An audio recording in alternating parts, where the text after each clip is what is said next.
நீங்கள் பார்த்து கொண்டிருப்பது உங்கள் ஜாஷ்வா டிவி. சகல ஜனங்களுக்கும் நற்செய்தி.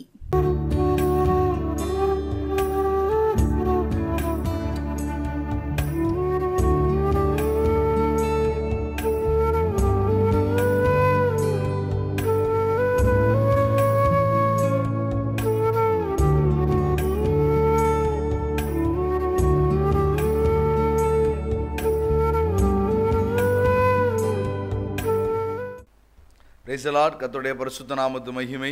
ஆண்டவராகிய இயேசு கிறிஸ்துவின் நாமத்தினால் வார்த்தை ஜீவனுள்ளவரே என்கிற இந்த செய்தி வேளையில் உங்களை சந்திப்பதிலே மிகுந்த சந்தோஷம். கர்த்தர் உங்களை ஆசீர்வதிப்பாராக. கர்த்தருக்கு மகிமை உண்டாகட்டும். உங்களுடைய ஜெப குறிப்புகள் என்ன இருந்தாலும் நீங்கள் எங்களுக்கு தெரியப்படுத்துங்க. உங்களுக்காக ஜெபம் பண்ணுகிறோம், விண்ணப்பம் பண்ணுகிறோம், வேண்டுதல் செய்கிறோம், ஸ்தோத்திரம் பண்ணுகிறோம். நாங்கள் ஃபோன் அட்டன் பண்ண முடியாவிட்டாலும் செய்தியாக எங்களுக்கு அனுப்பி வைங்க. வாட்ஸ்அப்பில் இல்லைன்னா மெசேஜில் அனுப்பி வைங்க. உங்களுக்காக தொடர்ந்து ஜெபிக்கிறோம். ஆண்டவர் உங்களை ஆஸ்வதிப்பார். ஆமென். அல்லேலூயா. கர்த்தருக்கு மகிமை உண்டாகட்டும். நாம் வார்த்தையில் ஜீவனுள்ளவரே என்கிற இந்த செய்தி வேளையிலே தேவ வசனத்தை நாம் தியானித்து வருகிறோம். வாசிங்க. இந்த வருடத்தில் ஆண்டவர் நமக்கு யாராக இருக்கிறார்? 2025 எல்லாவற்றையும் எல்லாவற்றாலும் நிரப்புகிறவராக இருக்கிறார் என்று சொல்லி பார்த்தோம். அந்த நிறைவை எப்படியெல்லாம் தருவார், யாருக்கு தருவார் அப்படின்னு சொல்லி தியானித்து வருகிறோம். அதில் தலைப்போசனை திருப்பிக் கொள்ளுங்க. மத்தேயு 25:29 வசனம். உள்ளவன் எவனோ அவனுக்கு கொடுக்கப்படும், பரிபூரணமும் அடைவான். இல்லாதவனிடத்திலிருந்து உள்ளதும் எடுத்துக்கொள்ளப்படும். யாரை கர்த்தர் குறைவில்லாமல் நிறைவாக்குவார், பரிபூரணத்தை தருவார். யாருக்கு தருவார் என்று சொன்னால் இங்கே வேதம் சொல்கிறது உள்ளவன் எவனோ. ஜெபிப்போமா? பிதாவே, இயேசு கிறிஸ்துவின் நாமத்தினால் உம்மை ஸ்தோத்திரிக்கிறோம். நாங்கள் வாசித்த வேத வசனத்துக்காக உமக்கு ஸ்தோத்திரம் ராஜா. ஆண்டவரே, நீங்கள் பேசுங்கப்பா. ஆண்டவரே, இந்த வசனத்தின் மூலம் நீர் இடைபடுங்க ராஜா. கேட்கிற ஒவ்வொரு இருதயத்திலையும் நீங்கள் பசுமர தாணி போல நீங்கள் பதிய பண்ணுங்க. கேட்டு விட்டு விடக்கூடாது இசப்பா. அதை தன்னுடைய வாழ்க்கையில் அத்தியாவசியப்படுத்த ஆண்டவர் கிருபை செய்யுங்க. ஆண்டவரே, உங்கள் வார்த்தையை, உங்கள் எழுத்தை சொல்ல சுமக்க எவ்வளவேன்னு தகுதி இல்லை. நீங்கள் பேசுங்கப்பா. தாழ்த்தி வறுமையாக்குகிறோம். இயேசு கிறிஸ்துவின் நாமத்தில் வேண்டி ஜெபிக்கிறோம் ஜீவனுள்ள நல்ல பிதாவே. ஆமென், ஆமென். அல்லேலூயா. கர்த்தருக்கே மகிமை உண்டாவதாக. யாருக்கு ஆண்டவர் நிறைவை தருவார், பூரணத்தை தருவார், பரிபூரணத்தை தருவார், யாருக்கு கொடுப்பார் அப்படின்னா, இங்கே மத்தேயு சுவிசேஷத்தில் வாசித்திருக்கிறோம். உள்ளவன் எவனோ, தாளந்துகளை குறித்து இங்கே என்ன செய்கிறோம், வாசிக்கிறோம். உள்ளவன் எவனோ அப்படின்னு. உள்ளவன் ஆண்டவர் யாருக்கு கொடுப்பார் அப்படின்னு கேட்டிங்கன்னா, உள்ளவனுக்கு என்ன செய்வார், கொடுப்பார். நீங்களும் நானும் யாராக இருக்கணும், உள்ளவனாக இருக்க வேண்டும். என்ன உள்ளவன் அப்படின்னா, இன்றைக்கி நாம் யாரை உள்ளவன் சொல்லுவோம், அவங்களாம் இருக்குயா, அதனால் அவங்க காரில் வராங்க, அவங்ககிட்ட இருக்குது, அவங்க கொண்டாடுதாங்க, அவங்ககிட்ட இருக்குது, அனுபவிக்காங்க அப்படின்னு என்ன செய்வாங்க, இருக்குது. உள்ளவன் அப்படின்னு கேட்டிங்கன்னா, காசு, பணம், வீடு, வாசம், சொத்து, தோட்டம், துறவு, ஆஸ்தி, ஐஸ்வர்யம், இதுதான் நமக்கு தெரியும். உள்ளவன் அப்படின்னாலே என்ன உள்ளவன் சொல்லுவாங்கன்னு கேட்டிங்கன்னா, பணம் காசு உள்ளவன், அதுதான் சொல்லுவாங்க. வேறு எதுவும் என்ன செய்ய மாட்டாங்க, சொல்லுவாங்க. கர்த்தருக்கு ஸ்தோத்திரம். இங்கே உள்ளவன் அப்படின்னு சொல்லுகிறது என்னன்னு கேட்டிங்கன்னா, வேறு ஒன்றுமே இல்லை, நாம் சொல்கிறது கிடையாது. ஏன்னா ஆண்டவர் சொல்கிறார், உன்னுடைய நினைவுகள் என்னுடைய நினைவுகள் அல்லன்னு சொல்லிட்டார். இல்லை நம்ம யோசிக்கிற மாதிரி அவர் என்ன செய்ய மாட்டார், அவர் சிந்திக்கிறதல்ல. ஏன்னா நம்ம நினைவுகளோ அவர் நினைவுகளோ ஒன்று அல்ல. ஆனால் நம்ம நினைவு என்ன, பணம் காசு உள்ளவங்க, கார் பங்களா வசதி வாய்ப்பு உள்ளவங்க, பட்டம் பதவி பேர் புகழ் உள்ளவங்க அப்படின்னு நம்ம உள்ளவங்கன்னு முடிவு பண்ணியிருக்கோம். இல்லாதவங்க அப்படின்னா பணம் காசு இல்லாதவங்க தான் இல்லாதவங்க. ஆனால் ஆண்டவர் இங்கே என்ன சொல்கிறாருன்னா, உள்ளவன் எவனோ அப்படின்னு. நீங்கள் முந்தின வசனங்களை வாசித்து பார்த்தீங்கன்னா, மனுஷகுமாரன், மனுஷன், ஒரு எஜமான் தன்னுடைய ஊழியக்காரரை அழைத்து கொடுக்கிறான்னு பார்க்கணும். என்ன உள்ளவன்னா, கொடுத்ததை யார் உள்ளவனாக இருக்கிறாங்களோ, வச்சிருக்கிறாங்களோ, இழந்து போகாமல் இருக்கிறாங்களோ, அவங்களுக்கு பேர் தான் என்னன்னு கேட்டிங்கன்னா உள்ளவன். உள்ளவன்னா யார், ஆண்டவரிடத்துலேருந்து பெற்றுக்கொண்டதை என்ன செய்யக்கூடாது, முதல்ல பெற்றுக்கொள்ளுகளாக இருக்கணும். இன்னொன்று பெற்றுக்கொண்டதை என்ன செய்யக்கூடாது, இழந்துடக்கூடாது. அப்படிங்க முதல்ல உள்ளவன் அப்படின்னா ஆண்டவரிடத்துலேருந்து பெற்றுக்கொள்ளணும். நீங்கள் நாமளாக பெற்றுக்கொள்ளணும்னு ஆசைப்படும். நானே இதை சம்பாதிச்சிருவேன், நான் அதை சம்பாதிச்சிருவேன். ஆமாம், கர்த்தருக்கு ஸ்தோத்திரம். நல்ல கவனிங்க. இப்படி அப்படி அப்படி அப்படி சொல்கிறாங்க. நான் இதை படிச்சிருவேன், நான் இதில் இப்படி ஜெயிச்சிருவேன், நான் அதை தன்னம்பிக்கை என்ன இருக்கணும் அப்படின்னு நான் நினைச்சல இருக்க வேண்டாம்னு நான் உங்களுக்கு சொல்லலை. ஆனால் அந்த நேரம் அந்த தன்னம்பிக்கையை யார் மேலே வைக்கணும்? ஆண்டவர் மேலே வைக்கணும். ஆமாம், தன் நம்பிக்கை என்ன செய்யணும்? அந்த தன் யாராக இருக்கணும்? ஆண்டவராக இருக்கணும். ஆண்டவர் மேலே தன்னை வச்சு கொடுங்க, நம்பிக்கையை என்ன செய்யுங்க? விட்டுறாதீங்க. கர்த்தருக்கு ஸ்தோத்திரம், கர்த்தருக்கு மகிமை உண்டாகட்டும். ஏன்னா அவர் உங்களுடைய ஆண்டவர், வேறு யாரோ இல்லை. அவர் மேலே நம்பிக்கையாக இருங்க. கர்த்தருக்கு ஸ்தோத்திரம். பாருங்கள், அப்போது நம்ம இடத்துல இருக்கிற இந்த காரியம் என்னுடைய பலத்தினால், என்ன ஞானத்தினால், என்னுடைய தியாகத்தினால், என்னுடைய திறமையினால் அப்படின்னு நம்ம என்ன செய்கிறோம்? எதுவுமே அப்படி தான் நினைக்கிறோம். ஆனால் கடைசி பார்த்தா அது ஒன்றும் இல்லாமல் என்ன செஞ்சிருது? போயிடுது. இந்த வேதனையான காரியம். அதனால் நீங்களும் நானும் ஆண்டவர் இடத்துலேருந்து பெற்றுக்கொள்ளணும்னு என்ன செய்யுங்க? விரும்புங்க. ஏன்னா முதல் நாள்லேயே பார்த்தோம், யோவான் எழுதின சுவிசேஷம் 1வது அதிகாரத்தை பார்த்தோம். சகலமும் அவர் மூலமாய் உண்டாயிற்று, அவராலே அல்லாமல் வேற ஒருவராலும் என்ன செய்யப்படவில்லை, உண்டாகும். எல்லாம் அவர் மூலமாக தான் உண்டாயிருக்கு. அப்போ அவர்கிட்ட தான் உங்களுக்கு என்ன செய்யணும்? வரணும். ஆண்டவரே தாங்க. கேட்கிறவன் எவனும் என்ன செய்வான்? பெற்றுக்கொள்வான். கேளுங்க. ஜெபம் ரொம்ப முக்கியம். ஜெபம் எதுக்குன்னு கேட்டிங்கன்னா, கேட்கிறதற்கு. நீங்கள் ஜெபம் பண்ணுறீங்களா? ஜெப நேரம் எவ்வளோ இருக்குது யோசித்து பாருங்கள். கேட்கிறது எப்படி கேட்குறீங்க? கேட்குற அனுபவம் உங்கள்கிட்ட இருக்கா? கேட்கிறவர்களாக இருக்கிறீங்களா? அந்த பழக்கத்தை மாற்றிட்டீங்களா? நீ கேட்கிறவங்களே இல்லை. பெரிய ஆளுங்க சொல்லுவாங்க, அழுத பிள்ளை பால் குடிக்கும்பாங்க. ஏன்னு கேட்டால் அப்போ தான் அதுக்கு ஆசீர்வாதம். அதனால் நீங்கள் கேட்கணும். கேட்கிறவன் எவனும் பெற்றுக்கொள்கிறான். விசுவாசம் உள்ளவர்களாய் ஜெபத்தில் எவைகளை கேட்பீர்களோ அவைகளை நீங்கள் பெற்றுக்கொள்வீர்கள். ஏன்னா நம்முடைய ஆண்டவருக்கு பேரே இருக்குது. என்ன பேர் தெரியுமா? ஜெபத்தை கேட்கிறவரே. யாரெல்லாம் கூப்பிடுறீங்களோ உங்கள் கூப்பிடுதல் அவர் கேட்கிறவராக இருக்கிறதுனால அவருக்கு பேரே கேட்கிறவரே. அப்போ நீங்கள் கேட்க வேண்டாமா? அவர்கிட்ட கேளுங்க. உங்களுக்கு என்ன வேணுமோ அவர்கிட்ட என்ன செய்யுங்க? கேளுங்க. யார் யார்ட்டலாமோ கேட்குறோம். ஆண்டவர் சொல்லார், நீதிமானுடைய சந்ததி அப்பத்துக்கு என்ன செய்வதில்லை, இறந்து யார்கிட்டையும் போய் கேட்க மாட்டாங்க. இன்றைக்கி நம்ம போய் ஒவ்வொரு இடத்துலையா கேட்குறோம். இவங்க தருவாங்க, அவங்க தருவாங்க, அவங்க தருவாங்க, இவங்க தருவாங்க.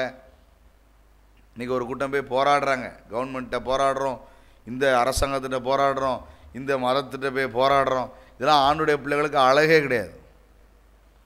நாம் யார்கிட்ட போராடணும்?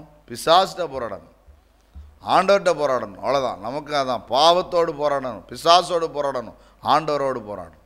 நல்ல கவனிங்க. என்னடா ஆண்டவரே அங்கே நிறுத்திட்டான்னு நினைக்கிறீங்களா? இல்லை, போராடினான் என்று யாக்கோபை குறித்து வாசிக்கிறோம். போராட்டம் உண்டு என்று பவுல் சொல்லியிருக்கிறார். அதிகாரங்களோடு, துரைத்தனங்களோடு, வானமண்டலத்துள்ள பொல்லாத ஆவிகளோடு உங்களுக்கு என்ன உண்டு? போராட்டம் உண்டு. அப்போ இந்த போராட்டங்கள், பாவத்தோடு போராட்டம், இந்த போராட்டம்லாம் இருக்க. நம்ம வேறு போராட்டத்தை நம்ம என்ன செய்யக்கூடாது. நீங்கள் நிறைய பேர் இறங்கிடுறாங்க. நீங்கள் பாசையாலாம் அதுக்கு அந்த காரியத்துக்கு அவ்வளோ இது பண்ண மாட்டாங்க. எங்கள் சபையிலையும் அதை குறித்து சொல்லுவோம். நம்ம ஜெபம் பண்ணணும். ராஜாக்களுடைய இருதயம் கர்த்தருடைய கைகளில் நீர்க்கால்களைப் போல இருக்கிறதுன்னு ஆண்டவர் வசனத்தில் எழுதி வச்சிருக்கிறார். அவர் தமக்கு சித்தமானபடியெல்லாம் அதை என்ன செய்வார்? திருப்புவார். யோசித்து பாருங்க. ஆண்டவர் திருப்புறவர் தான். யாரை யாரை திருப்பணுமோ அவர் திருப்புவார்.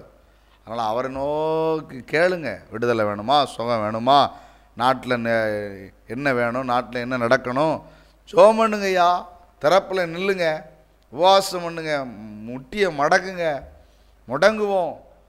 ஆமாம், கர்த்தருக்கு மகிமை உண்டாகட்டும். சும்மா ஆன்லைன் பார்த்துக்கிட்டு ஆன்லைனில் நம்மையே காமிச்சிக்கிட்டு இருக்கிற இதெல்லாம் என்ன செய்வோம்? மாற்றுவோம். கர்த்தருக்கு மகிமை உண்டாகட்டும். கர்த்தருக்கு ஸ்தோத்திரம்.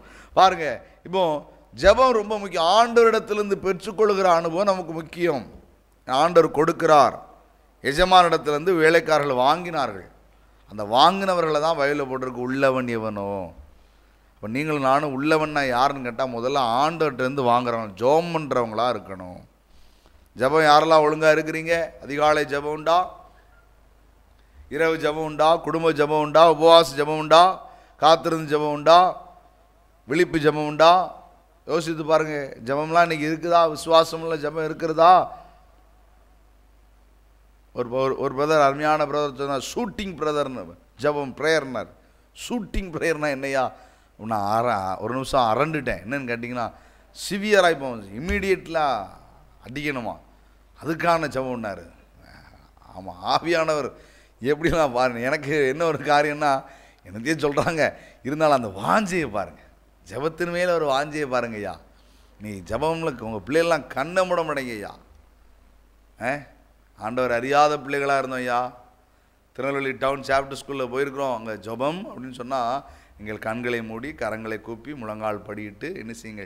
இன்னைக்கு ஆவிக்குரியவர்கள் என்று சொல்லப்படுகிற சந்ததியாக கிறிஸ்தவர்களாக இருக்கிற உங்கள் பிள்ளை இன்னைக்கு கண்ணை மூடலை, முழங்கால் போடலை ஐயா. ஜபம்னா என்னன்னு தெரியுமா ஐயா? வேதனையாக இருக்கு ஐயா. ஸ்தோத்திரம். ஜெபம் பண்ணுங்க, உங்கள் பிள்ளைகளுக்கு ஜெபம் பண்ண சொல்லிக் கொடுங்க.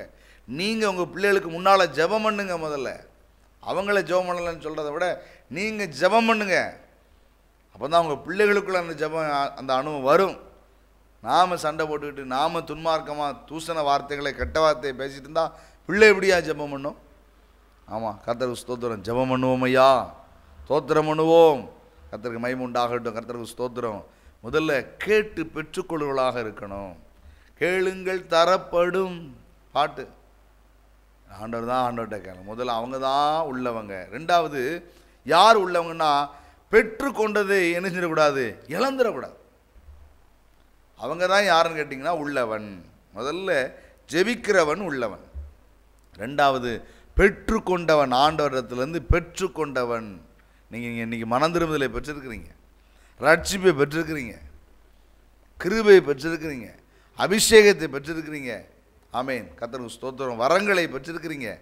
ஆமாம், நீங்கள் பெற்றுக்கொண்ட எந்த ஆசீர்வாதத்தையும் நீங்கள் என்ன செய்யக்கூடாது, இழந்து விடக்கூடாது. கவனி, இழந்து விடக்கூடாது. ஏன்னா மனுஷன் ஏற்கனவே இழந்து போயிட்டான். அதனால தான் ஆண்டவர் கொடுக்கணும் கொடுக்கணும் கொடுக்கணும்னு விரும்புகிறார். அப்படிதானே? வேதம் சொல்லுகிறது, மனுஷன் பாவம் செய்து என்ன செய்தாங்க, கெட்டு போனார்கள், ஏகமாய் கெட்டு போனார்கள். தேவ மகிமை இழந்து விட்டார்கள். அப்போ நாம் இழந்து போயிட்டோம். அதனால தான் இயேசு வரும்போது சொன்னார், இழந்து போனதை தேடவும் ரட்சிக்கவே மனுஷகுமாரன் என்ன செய்தார், வந்தார்.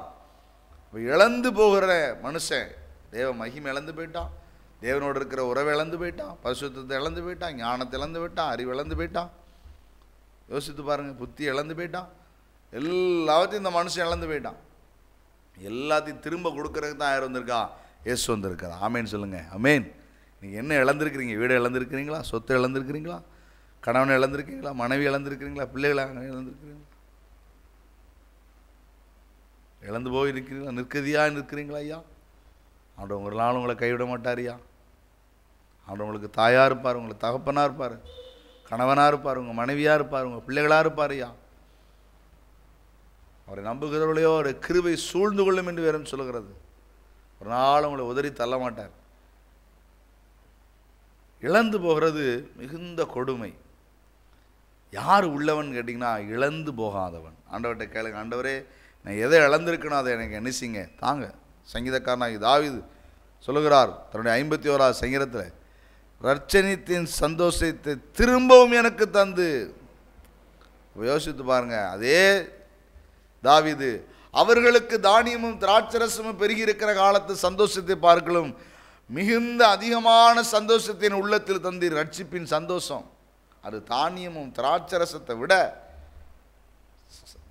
யோசிச்சு பாருங்க, சந்ததியாக சொத்து சேர்த்து வைப்பாங்களாம், அதை விட சந்தோஷமானதான் என்னதான் தெரியுமா, ரட்சிக்கப்பட்டது. பாவத்திலிருந்து, சாபத்திலிருந்து, அசுத்தத்திலிருந்து, அருவருப்பிலிருந்து ரட்சிக்கப்பட்டு இயேசுதான் ஆண்டவர்னு ஏற்றுக்கொண்டாம இருக்க அந்த சந்தோஷம் எல்லாத்தோட சந்தோஷமானதான். ஆனால் அந்த சந்தோஷம் என்ன ஆயிட்டுன்னு கேட்டிங்கன்னா, அவன் பாவம் செய்த போது இந்த சந்தோஷத்தை என்ன செஞ்சானா, ரட்சணியத்தின் சந்தோஷத்தை திரும்பவும் எனக்கு தந்து. இழந்து போயிடாத. பாவம் செய்கிற ஆத்மா சாகும்.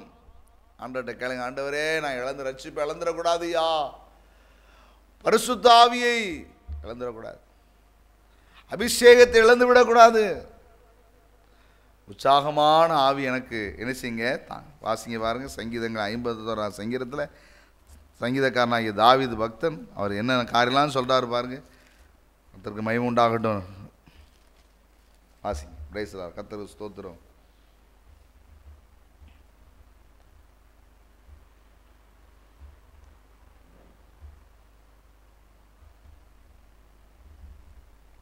சங்கீதம் 51 செய்கிறதே பாருங்கள். கர்த்தருக்கு மகிமை உண்டாகட்டும். நீர் என்னை ஈசோப்பினால் சுத்திகரியும், அப்பொழுது நான் சுத்தமாவேன். என்னை கழுவியருளும், அப்பொழுது நான் உறைந்த மலையிலும் வெண்மையாகும். நான் சந்தோஷமும் மகிழ்ச்சியும் கேட்கும்படி செய்யும், அப்பொழுது நீர் நொறுக்கின எலும்புகள் களிகூறும். என் பாவங்களை பாராதபடிக்கு நீர் உமது முகத்தை மறைத்து என் அக்கிரமங்களெல்லாம் நீக்கி அருளுங்க. ஏன் அப்படின்னு கேட்டால், தேவனே சுத்த இருதயத்தை என்னில் தாங்காப்பா. என் இருதயத்தை பிசாசு கரை கொண்டு வந்துட்டான். பிறனுடைய மனைவியை இச்சித்து பாவம் வந்துருச்சு என் இருதயத்தில். இன்னும் சொல்கிறான், நிலைவரமான ஆவியின் உள்ளத்திலே புதுப்பியும். என்னை விட்டு பரிசுத்தாவியானவர் போயிடக்கூடாது ஐயா. ஒரு சமூகத்தை விட்டு தள்ளாமலும் ஒரு பரிசுத்த ஆவி என்னிடத்திலிருந்து எடுத்துக்கொள்ளாமலும் சொல்லி அவன் கேட்குறான், ஆண்டவரே என்னை விட்டு உங்களுடைய அபிஷேகத்தை எடுத்துடாதீங்க, நான் ஆவி இழந்து போயிடக்கூடாது, பரிசுத்த ஆவி இழந்து போயிடக்கூடாது. சவுல் அவன் என்ன செய்தானா, ஆவி இழந்து போனான். அவனுக்குள் பொல்லாத ஆவி வந்து விட்டது. இன்னைக்கு நீங்கள் நானும் இழந்துடக்கூடாது. தகப்பனை விட்டு ஒருவன் என்ன செய்தான் போனான், தூர தேசத்துக்கு போனானா. பைபிளில் போட்டிருக்கு, அப்பாட்ட எனக்கு சேர வேண்டிய சொத்தை தாங்க, அப்பாட்ட இருந்து வாங்கினா அவ்வளத்தையும் இழந்து போனான். வேசியின் இடத்திலே தன்னுடைய சொத்து ஆசையெல்லாம் விற்று போட்டான். பன்றிக்கு போடுகிற தவிட்டினால் தன் வயிறை என்ன செய்யிருந்தான், நிரப்புகிறதுக்காக இருந்தான். அதுவும் அவனுக்கு கிடைக்கலையா. காரணம் என்ன, அப்பாவுடைய சொத்தை இழந்து போயிட்டான். இழந்து போன நிலைமையை கவனிங்க. எவ்வளோ வேதனை தெரியுமா, இழப்பு. இழந்து போயிடாதீங்க ஐயா. ஆண்டவர் உங்களுக்கு தந்ததை யார் இழந்து போகாமல் இருக்கிறீங்களோ உங்களை தான் வேதம் சொல்கிறது, உள்ளவன் எவனோ. இழந்துடக்கூடாது, அற்பமாக நினச்சிடாதீங்க. இது உங்களுக்கு லேசில் கிடச்சிருக்கலாம், நீங்கள் ரொம்ப பிரயாசப்படாமல் உங்களுக்கு கிடச்சிருக்கலாம். ஆனால் இது உங்களுக்கு வந்ததுக்கு காரணம் அநேகருடைய ரத்தம் சிந்துதல். மறந்துடாதீங்க. இந்த வேதம் இருக்குது, பைபிள். இது எத்தனை பேர் தோல் உரிக்கப்பட்டிருக்கிறது தெரியுமா? எத்தனை பேருடைய தலையில் எண்ணெய் ஊற்றப்பட்டு முழுவதுமாக தீயினால் எரிக்கப்பட்டிருக்கிறார்கள் தெரியுமாயா? இந்த வேத வசனம் உங்கள் கையில் என் கையில் வர்றதுக்காக எத்தனை பட்டணங்கள் தீக்கிரையாக்கப்பட்டிருக்கிறது தெரியுமா? ஆனால் இந்த வேத வசனத்தை இன்றைக்கி தூக்காமல் இருக்கிறோமே, சமக்காமல் இருக்கிறோமே, இதில் என்ன எழுதியிருக்குன்னு தெரியாமலே இருக்கிறோம் ஐயா. இழந்து போயிடாதீங்க ஐயா. இதை கேட்கக்கூடாத காலம் வரப்போகிறது ஐயா. அன்றைக்கி நீங்கள் ஓடி ஓடி ஒரு சமுத்திரம் தொடங்கி அடுத்த அந்த சமுத்திரத்தின் மறுகரைக்கு வரைக்கும் போனாலும் வேதத்தை உங்களுக்கு கிடைக்காதான். இழந்து போயிடாத. இப்பவுமே வாசி. இதுதான் வாசிக்கக்கூடிய நாள், ஆராதிக்கிற நாள், ஊழியம் செய்யக்கூடிய நாள், ஜெபிக்கிற நாள். இழந்து போயிடாதீங்க. ஜெப ஆவி இழந்து போயிடாதீங்க. அப்பா பிதாவே என்று கூப்பிடப்படுகிற புத்திர சுவிகாரத்தின் ஆவி இழந்து போயிடாதீங்க. மகிமை உண்டாகட்டும். இழந்து போகிற பிள்ளைகள் உள்ளவங்களாக என்ன செய்ய முடியாது, இருக்கவே முடியாது. நீங்களும் நானும் யாராக இருக்கணும், ஜெபித்து கேட்டு பெற்றுக்கொள்ளலாக இருக்கணும். இன்னொன்று, பெற்றுக்கொண்டதை என்ன செய்யக்கூடாது, இழந்து விடவே கூடாது. இழந்துடாதீங்க. ரட்சிப்பை இழந்துடாதீங்க. அபிஷேகத்தை, கிருபை இழந்து போயிடாதீங்க. தாளந்துகளை இழந்து போயிடாதீங்க. ஆண்டவர் நல்ல பாடம் உங்களுக்கு கிருபை கொடுத்துருவோம். இப்போ விடாதீங்க, பாடுங்க. சாட்சி சொல்கிறதுக்கு உங்கள் ஆண்டவர் உங்களுக்கு கிருபை, சாட்சி சொல்லுங்கள். அநேகருக்காக ஜோம் பண்ண கர்த்தவங்களுக்கு கிருபை வந்திருப்பார், ஜோம் பண்ணுங்க. சுவிசேஷம் சொல்கிறதுக்கு ஆண்டவங்களுக்கு கிருபை வந்திருப்பார், சொல்லுங்க. ஆத்மா ஆதாயம் பண்ணுகிற ஞானத்தை உங்களுக்கு தந்திருப்பார், செய்யுங்க, விட்டுறாதீங்க. புதைத்து போட்டான் என்று பைபிளில் போட்டிருக்கு. நீங்கள் நானும் இழந்து போகிறவர்களாய் புதைத்து போடுறவர்களாக இருக்கக்கூடாது ஐயா. பல மடங்கு ஆக்கணும் ஐயா. ஆமாம், பெருக பண்ணணும் ஐயா. இதற்கு நீங்கள் நான் என்ன செய்யணும், இழந்து போகாமல் இருக்கணும். கர்த்தருக்கு மகிமை உண்டாகட்டும். கர்த்தருக்கு ஸ்தோத்திரம். இழந்து போகிறவர்கள் மிகுந்த வேதனைக்கு உள்ளாவார்கள். ஆனால் இழந்து போகாதவர்களோ உள்ளவன் எவனோ என்று அழைக்கப்படுவார்கள். இழந்து போகாதவர்கள் யார்? உள்ளவர்கள். உள்ளவர்களுக்கு கொடுக்கப்படும், அவர்கள் பரிபூர்ணமும் அடைவார்கள்.